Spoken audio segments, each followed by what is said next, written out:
Assalamualaikum warahmatullahi wabarakatuh.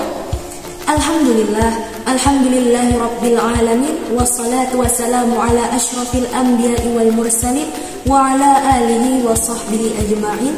Amma ba'du.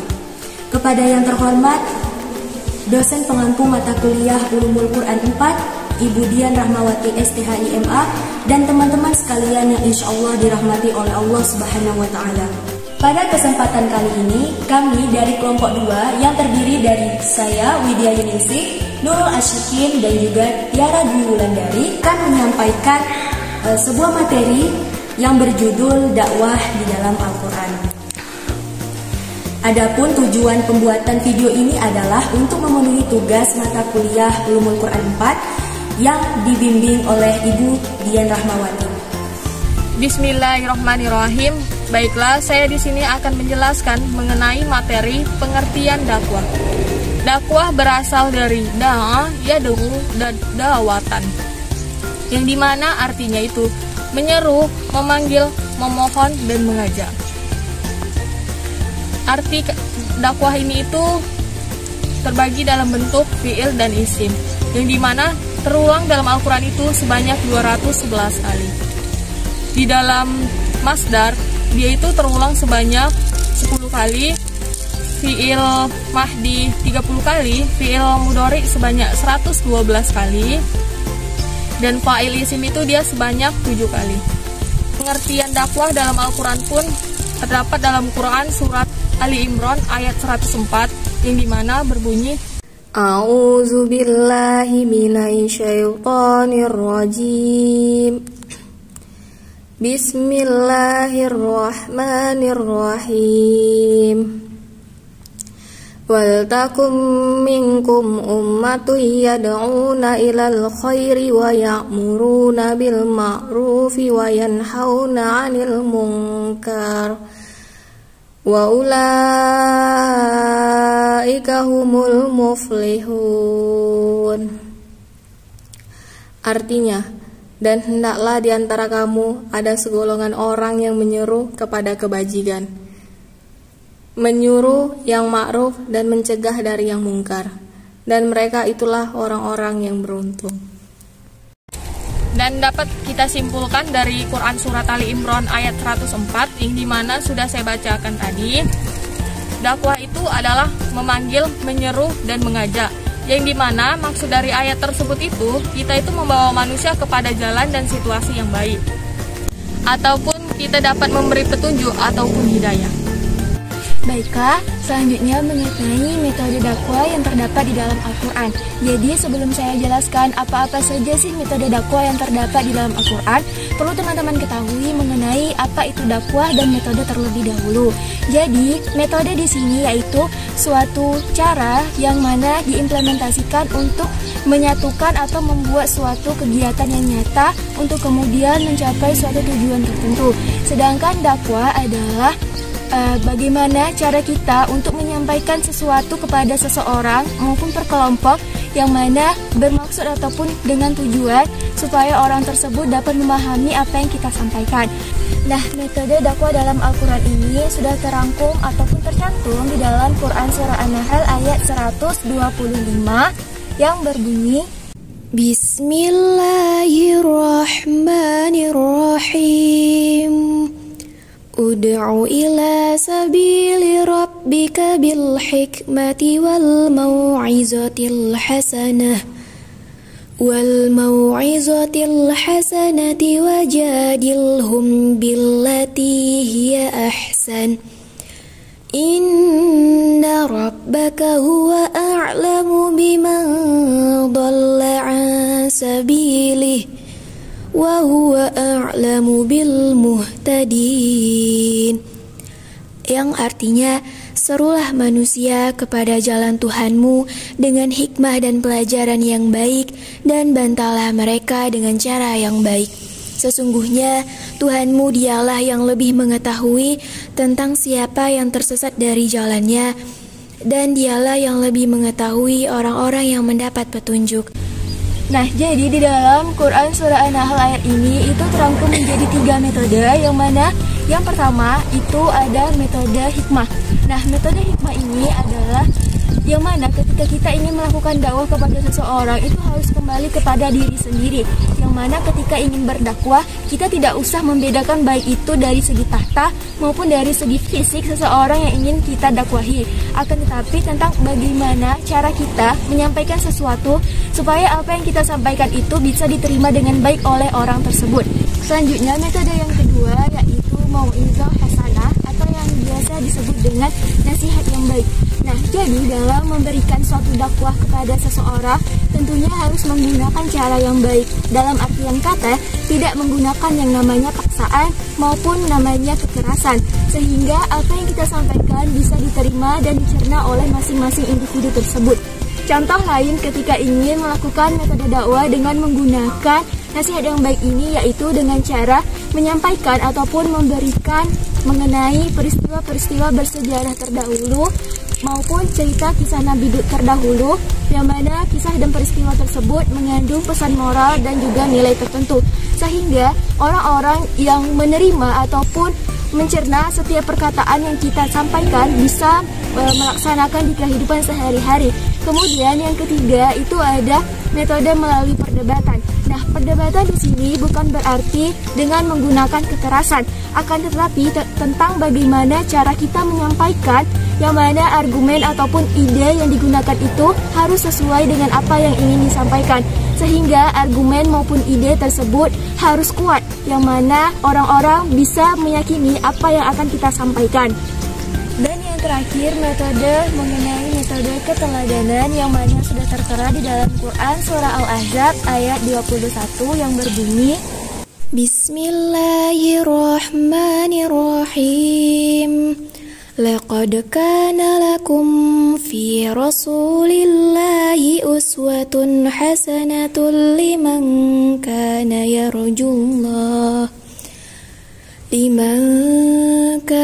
yarjullaha wal yawmal akhir wa dzakarallaha katsira. Yang artinya, sesungguhnya telah ada pada diri Rasulullah itu suri teladan yang baik bagimu, yaitu bagi orang yang mengharap rahmat Allah dan kedatangan hari kiamat, dan dia banyak menyebut Allah. Nah, sebagaimana yang teman-teman ketahui bahwasanya keteladanan ini sudah dilakukan pada zaman Rasulullah SAW, yang dimana bentuk keteladanan ini bisa kita lihat dari sifat-sifat Rasulullah SAW itu sendiri. Contohnya saja ketika Rasulullah melakukan dakwah kepada penduduk Mekah, yang mana penduduk Mekah kemudian tidak menyukai Rasulullah. Kemudian Rasulullah mengajak Zaid bin Haritsah untuk melakukan dakwah di daerah penduduk Taif. Akan tetapi maksud dari Rasulullah ini melakukan dakwah di penduduk Taif supaya bisa diterima dakwahnya tersebut. Akan tetapi dikarenakan penduduk Taif ini justru tidak menerima dakwah yang disampaikan oleh Rasulullah, sehingga Rasulullah justru mendapat hinaan dan juga kecaman dari masyarakat ataupun penduduk Taif. Baiklah, pembahasan yang selanjutnya adalah mengenai tujuan dakwah melalui perspektif Al-Quran. Nah, adapun tujuan yang pertama adalah mengeluarkan manusia dari kegelapan menuju cahaya yang terang benderang. Nah, tujuan dakwah ini didasarkan pada Quran Surah Al-Baqarah ayat 257 yang berbunyi Bismillahirrahmanirrahim. Allahu waliyyul ladzina amanu yukhrijuhum minadh dhulumati ilan nur walladzina kafaru awliya'uhumut الطاغوت يخرجونهم من النور إلى الظلمات أولئك أصحاب النار هم فيها خالدون. Artinya, Allah pelindung orang yang beriman. Dia mengeluarkan mereka dari kegelapan kepada cahaya atau iman, dan orang-orang yang kafir pelindung-pelindungnya adalah setan yang mengeluarkan mereka dari cahaya kepada kegelapan. Mereka adalah penghuni neraka, mereka kekal di dalamnya. Nah, teman-teman sekalian, perlu diketahui bahwa bahwasanya mengeluarkan manusia dari situasi kekafiran kepada cahaya ketuhanan menandai terutusnya rasul-rasul Allah Subhanahu wa taala.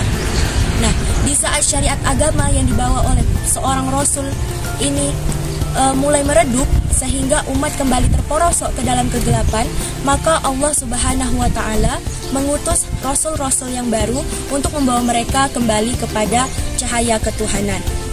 Nah, teman-teman, kedatangan Islam sendiri pada hakikatnya adalah untuk menyelamatkan umat yang hanyut dalam arus jahiliyah.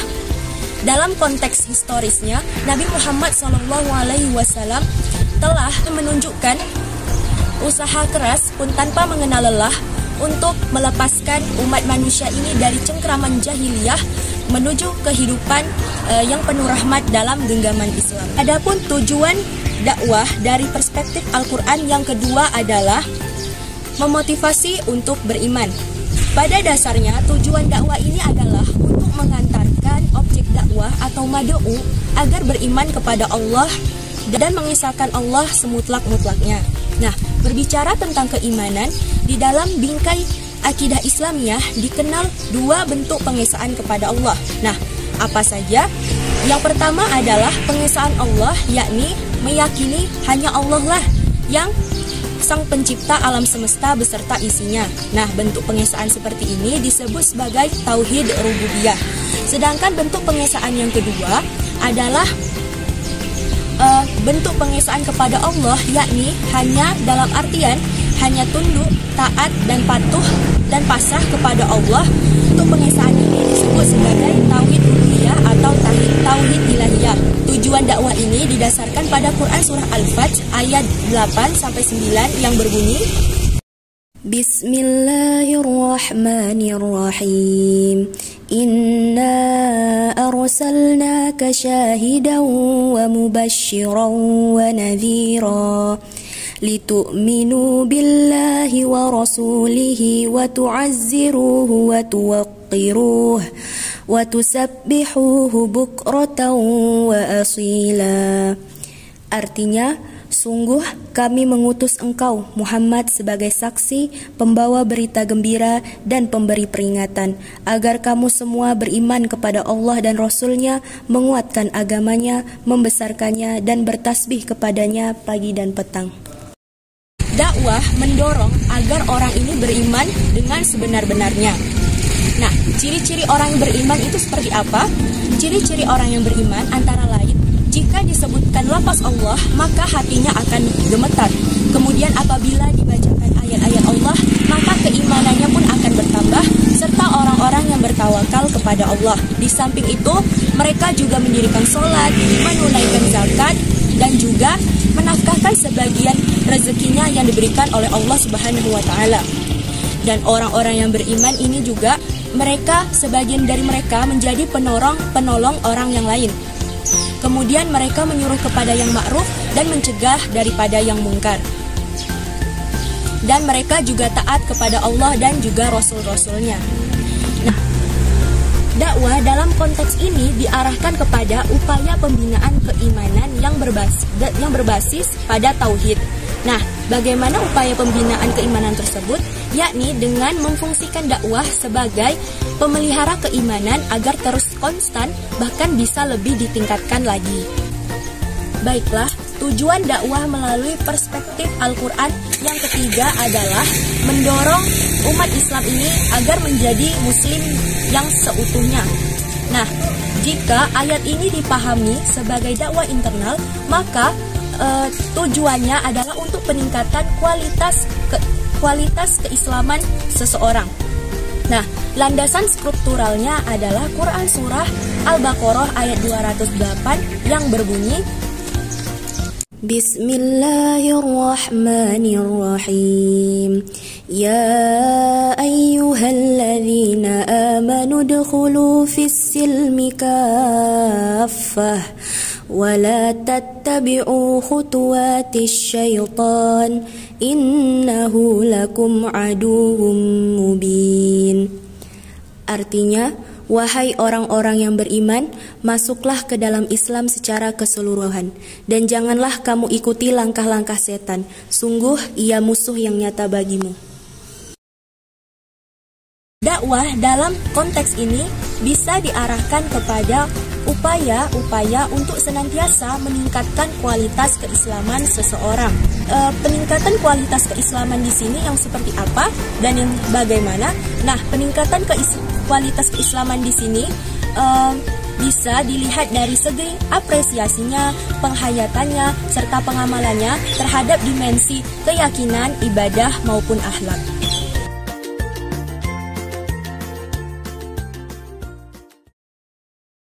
Bismillahirrahmanirrahim. Ya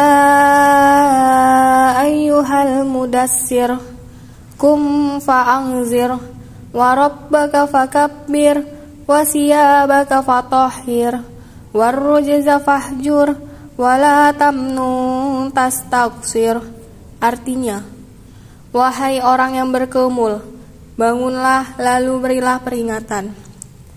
Dan agungkanlah Tuhanmu, dan bersihkanlah pakaianmu, dan tinggalkanlah segala perbuatan yang keji, dan janganlah engkau memberi dengan maksud memperoleh balasan yang lebih banyak.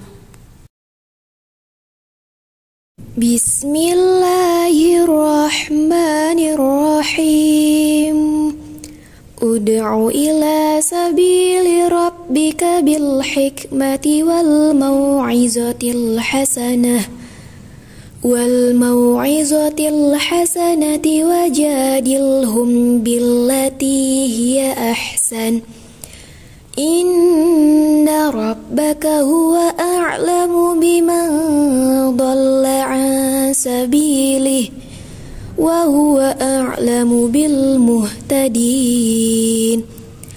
Yang artinya, serulah manusia kepada jalan Tuhanmu dengan hikmah dan pelajaran yang baik, dan bantalah mereka dengan cara yang baik. Sesungguhnya Tuhanmu dialah yang lebih mengetahui tentang siapa yang tersesat dari jalannya, dan dialah yang lebih mengetahui orang-orang yang mendapat petunjuk. Quran Surah An-Nahl ayat 125. Bismillahirrahmanirrahim. Illa balagham minallahi wa risalatih. Wa man ya'sillaha wa rasulahu fa inna lahu nar jahannam khalidina fiha abada.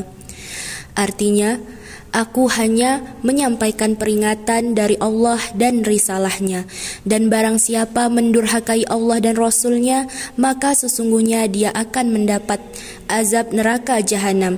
Mereka kekal di dalamnya selama-lamanya. Baiklah, mungkin itu saja yang dapat kelompok 2 sampaikan mengenai materi dakwah dalam Al-Quran. Semoga di video kali ini bisa memberikan edukasi dan wawasan lebih terhadap teman-teman yang menonton. Kami selaku kelompok 2 memohon maaf apabila terdapat kesalahan ataupun kekurangan dalam penyampaian, karena kami juga masih dalam proses belajar. Cukup sekian, wabillahi taufiq wal hidayah. Wassalamualaikum warahmatullahi wabarakatuh.